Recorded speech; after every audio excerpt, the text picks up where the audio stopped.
ઠેબા ક્લાસીસમાં ઠેબા મેડમ તમારું સ્વાગત કરે છે ફરી એક નવા વિડિયોમાં ગણિતના વિડિયો મેં મૂક્યા છે પણ એમાં આઈએમપી દાખલા જ હજી મૂક્યા છે હજી મૂકવાની છું પરીક્ષા નજીક છે એટલે મુક્તિ રહીશ જ આજે વિજ્ઞાનનું લઈને આવી છું અને એ પણ આઈએમપી વિભાગ એ અને પ્રશ્ન નંબર 50 અને 51 નો એક એક પ્રશ્ન પૂછાશે તેનું આઈએમપી હજી આગળ બીજા પાર્ટમાં વિજ્ઞાનના આઈએમપી પ્રશ્ન મૂકીશ એટલે પહેલા પાર્ટ 1 જોઈ લઈએ અને તેની અંદર જોઈ લઈએ આપણે કે વિભાગ એ તમારે જે પૂછાવાનો છે વિજ્ઞાનમાં જે બોર્ડના પેપરમાં તેમાં પ્રશ્ન આયા પછી કહું છું પહેલા આ કહું છું 1 થી 6 ક્રમ તમારે ક્રમ અનુસાર જ પ્રશ્નના ઉત્તર આપવાના રહેશે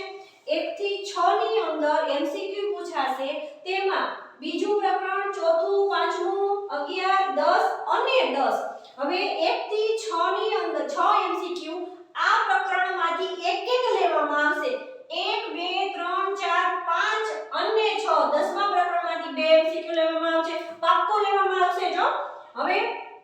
1 થી 6 માં એમસીક્યુ અને 7 થી 12 ની અંદર ક્રમ આપ્યા હોય એ જ ટાંકજો એમ જ બોર્ડના શિક્ષકો ચેક કરે છે તેમાં 7 થી 12 માં ખાલી જગ્યા 4 12 5 8 9 અને 10 પ્રકરણમાંથી ખાલી જગ્યા પૂછાવાની છે પછી ત્યાર પછી 13 થી 16 ક્રમ માં ખરા ખોટા 3 7 10 અને 12 પ્રકરણમાંથી ત્યાર પછી 17 થી 20 એક વાક્યના પ્રશ્નો હશે તે 6 8 10 અને 11 પ્રકરણમાંથી લેવામાં આવશે ત્યાર પછી 21 થી 24 જોડકા પૂછવામાં આવશે ઈ 6 જો 21 થી 21 22 23 અને 24 એટલે કે 4 હશે અને છઠ્ઠા પ્રકરણમાંથી બે જોડકા લેવામાં આવશે અને 13મા પ્રકરણમાંથી બે જોડકા લેવામાં આવશે એવી રીતે તમારે 24 માર્કનું કન્ટેન્ટ અહીંયા પૂરું થાય છે આ 24 માર્કનું છે 24 માર્કનું મેં તમને કહી દીધું કયા ક્રમમાં કઈ વસ્તુ લેવામાં આવશે પાકો આ જ ચેપ્ટરમાંથી લેશે હવે જોવો પ્રશ્ન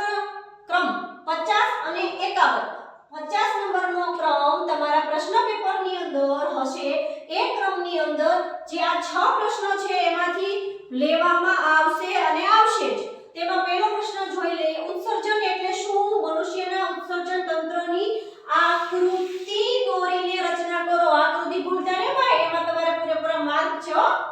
મનુષ્યનું શ્વસન તંત્ર આકૃતિ દોરીને સમજાવો જો અહીંયા પણ આકૃતિ જ છે ભૂલાય નહીં મનુષ્યના નું પાચન તંત્ર આકૃતિ દોરીને સમજાવજો કે આઈએમપી છે આ પૂછાશે જ જોઈ લેજો તમને એમ લાગે કે મેડમ તો બસ પોતાનો વિડિયો વધારવા છે એટલે ખોટું બોલે છે એવું નથી જોઈ લેજો લસિકા એટલે શું તે કેવી રીતે નિર્માણ પામે છે અને વહન પામે છે તેના કાર્યો સમજાવવાના છે જો કાર્યો પણ જણાવજો ત્યાર પછી અમીબા કેવી રીતે પોષણ મેળવે છે આકૃતિ દોરીને સમજાવો મૂત્રપિંડ નલિકાની નામ નિર્દેશક વાળી આકૃતિ દોરવાની અને મનુષ્યમાં મૂત્ર નિર્માણની ક્રિયાઓ સમજાવવાની જો કે ક્રિયા પણ સમજાવવાની છે અને આકૃતિ પણ દોરવાની છે આ વિભાગમાં તમારો પ્રશ્ન નંબર 50 અને 51 ની અંદર આકૃતિ છે અને આકૃતિના માર્ગ છે આકૃતિ દોરો ને ભાઈઓ અને બહેનો તો તમે એક વસ્તુ ખાસ ધ્યાન રાખજો આકૃતિ પેન્સિલથી દોરવાની અને એના નામ નિર્દેશન કરવાના હોય એ પણ પેન્સિલથી જ લખજો બીજું કે આકૃતિ છે ને ઘૂંટવાની નહીં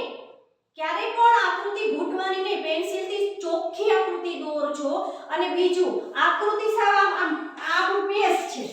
એની અંદર આ ખૂણામાં ન દોરી લેતા આકૃતિ દોરવાનું હોય આ તમારું હાસ્ય હોય છે આ તમારા પ્રોપર હોય અહીંયા વચ્ચોવચ્ચ આકૃતિ દોરવાની પછી તેના કાર્ય લખવાના હોય ત્યારે પોઈન્ટ પાડીને એના કાર્ય લખજો ત્યાર પછી નામ નિર્દેશક જે આપ્યું હોય તે પણ તમારે પેન્સિલથી જ કરવાની રહેશે એટલે એટલું ખ્યાલ રાખજો કે આકૃતિ દોરવી એ ફરજિયાત છે અને આકૃતિના પણ માર્ક છે પછી તેના કાર્ય કીધા હોય તો કાર્ય પણ જણાવવાના એની એમ કીધું હોય કે ઉદાહરણ આપો તો ઉદાહરણ પણ આપવાના બરાબર ઓકે હવે બાળકો મેં તમને માત્ર પ્રકરણ 5 છે એની જ તમને આઈએમપી અત્યારે કીધી છે અને એ વિભાગની માહિતી આપી છે હજી તમને જે દાખલા પૂછવાના છે તેનું પણ આઈએમપી હું કરીશ એટલે પાર્ટ બી આવી રહ્યો છે અને પાર્ટ 3 પણ આવશે એટલે તમે સબસ્ક્રાઇબ કરજો લાઈક કરજો અને તમારા બીજા જે મિત્રો છે જે બોર્ડની એક્ઝામની તૈયારી કરે છે અને વિજ્ઞાન જેને હાર્ડ લાગે છે એની માટે આ લઈને આવી છું એટલે એને પણ ફોરવર્ડ કરજો અને લાઈક અને લાઈવ ભણાવવાની છું એટલે પહેલા તો ઓલ ધ બેસ્ટ અને IMP માં ધ્યાન રાખજો પૂછાશે ઓકે બાય